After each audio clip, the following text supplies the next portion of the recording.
What's going on, guys? Bonzo6 here, back to another video, and today, well, time to do another band retrospective. Now, before I get into this video, quick disclaimer. Yes, it's been about 2 weeks since I made a video. Why? Well, A, I've been working a lot, and B, my mom got COVID, and I had to be at my grandparents' house for a few days. But she's doing well, and I am back in my humble home. Also, before I do go along, you will be realizing there is going to be some content I'm going to be missing out on. This mainly due to the fact that, where's the wrestling content, or where's this content, or where's this? I'm going to be trying to cut down a little bit on it because A, I'm working a lot, and B, I can only do so much, but I will give you as much content as you guys would possibly want while trying to keep my mental health intact. But with that out of the way, what band are we tackling today in today's Metal Month retrospective? Well, it's a very short discography, but it is very convoluted for good and bad. So, join me as we go on a melodic and very chaotic adventure of pioneers of black and metal death, Dissection. Now, this band formed in 1989 by frontman John Nodvidti. I apologize for screwing that up because it is Swedish and I can only announce in a certain amount of words. And bassist Peter Pauldon. Now, they were originally formed with a thrash band by the name of Sirens Yell. That had Montes Johansson and Ole Allman. Before breaking up that band, in 1990, they recruited Ullman, and they also made a demo in April of '90 called Severed in Shreds. They also recruited Montes, who was playing with Nosferatu, which is kind of like another thrash band in that area. So in December of 1990, the Grief Prophecy demo was released. And in January of 1991, John Zwitzlut, or Zwitzlut, I apologize again for screwing that name up. They joined, and they would get a hold of Corpse Grinder Records, no, not that Corpse Grinder, and they offered them a deal, and then they got that deal. In April 91, Dead of Mayhem committed suicide, and that's the whole Norwegian black metal, movement that was going on at the time. They played Freezing Moon. I think that was off, Death Crush. I think their album Death Crush, I believe, and I think 88, I believe. They played that album in memoriam of him. And in 92, they recorded a four-track tape signed with No Fashion Records. So then, that goes to the first album, 1993's The Somberlin. This is very interesting. There was some death metal melodic death metal in terms of drumming, in terms of the melodies. But I feel like it's more of a black metal album, if you will. Just guttural shrills, black metal croaks. And hell, there was even some black metal screams on this album.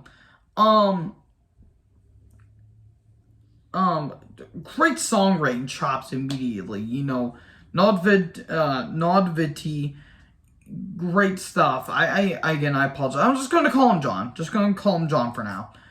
Also, I forgot to say this. If the lighting looks a little wonky, I think it's because of the brightness on my phone, but, what can I do? So, if the lighting looks terrible, I'll try to fix that in future retrospectives or future videos. So anyways, back to the Somberlin. This is a great album. This is one of the best melodic death metal, black metal albums of all time. This is one of the best debut albums of all time, honestly. I kind of feel like this album gets overlooked because it was the 90s and metal was no fun. Just great tracks, great preludes, little instrumentals. I even like it's even progressive in some ways with the little acoustics and all that stuff. Black Horizons, the title track's awesome. A Land Forlorn, Heaven's Damnation, Frozen. I mean, the first half of this album just kicks ass.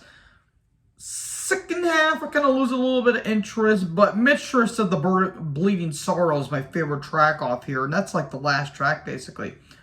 Overall, this is some great stuff. Very, very, very great stuff. I highly recommend if you're a melodic death metal and a black metal fan, which I kind of happen to be both. This is some great stuff here. Really, really, really good stuff here.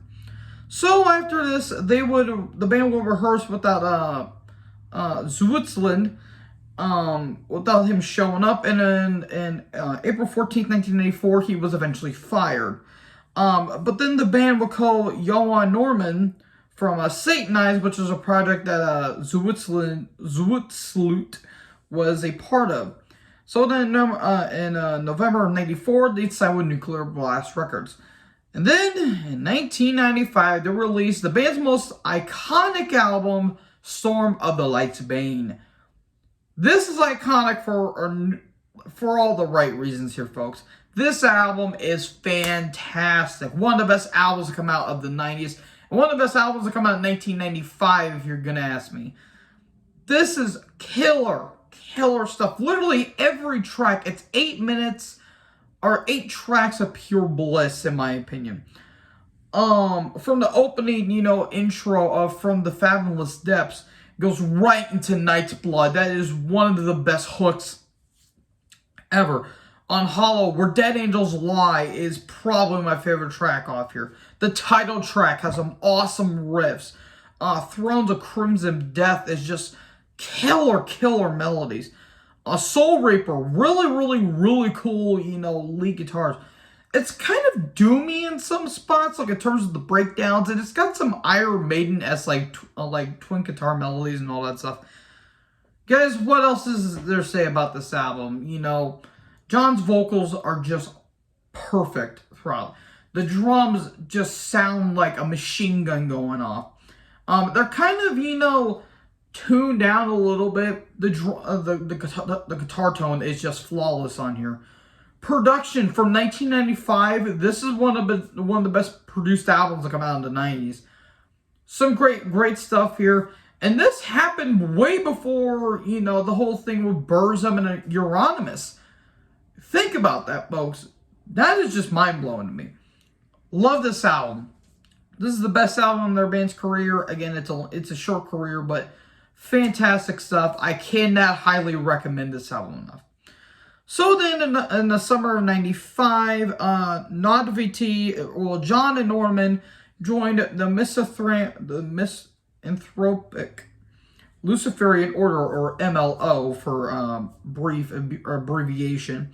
In the summer of 95, Orman left and was replaced by Tobias Kilgren, who was from Satanized.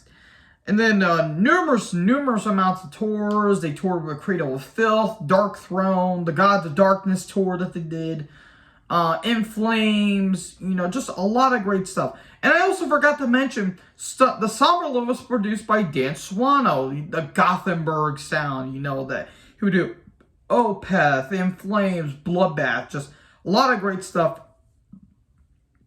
But unfortunately, this would all end very quickly.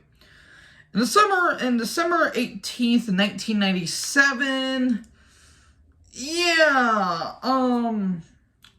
John and a member of the MLO, Vlad Draconi, was arrested for the murder of a 37 homosexual man by the name of Joseph Ben Mundor on July 22nd of 97, earlier that year.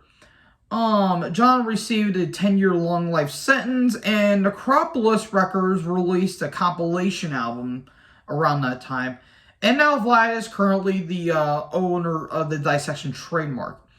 So, after years and years of just waiting to get released, John was eventually released in 2004, and he basically restarted the band.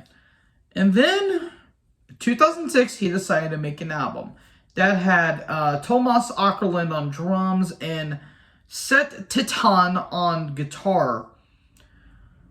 And then the release of Reign Chaos in 2006. If it sounds like I'm unenthusiastic, that is basically what this album is. Sweet Christ, this album is boring. Every time there's a good moment, it is shoved away and it's never seen from again.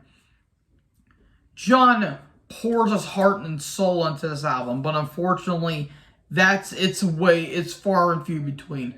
The guitar tone is so generic and bland. The drums sound so unenthusiastic. There is no energy on this album. Besides maybe John's vocals, everything else is so just drained of energy. There was no life in this album. It sounds like you're listening to Osmosis from Ozzy Osbourne, except if Ozzy somehow went to hell and he's now a ring wraith all of a sudden. That's basically what you get here. This album's boring. I'm not gonna lie, this album kind of sucks. It's just so bland, and it's so sad it's the last Dissection album, because I would have loved to hear what this band would have done going forward. Now, unfortunately, it wouldn't happen because, because they were planning to do a tour, but they had announced that we're going to split after a tour because of John's recent incarceration. But unfortunately, on August 13th in 2006, John committed suicide. Police found a satanic Bible in front of him, set confirmed to be a satanic grimoire believed to be a copy of Liber Azaret, written by Frater Nemedel, leader of the Luciferian order. And unfortunately, that's where Dissection is left off with you guys. Tragic end to a very underrated band in some people's minds, and this was a very interesting topic to talk about. Yes, this video is kind of short, but again, there's only 3 albums that they have. So, unfortunately, this is where Dissection lives. The other members have all done their own thing, and John, unfortunately, is no longer with us. Whatever he made in the 90s is undistinguishable, and he deserved to, serve time. But he is one of the most underrated vocalists in probably 3 separate genres, if you ask me. So, with that being said, thank you guys for watching this video. Next time, I'm going to do a little band discography that you may heard of. We're going to do the extreme thrash metal legends, Slayer! Hope you guys enjoyed this video. Make sure to like, comment, subscribe. Peace out, metalheads!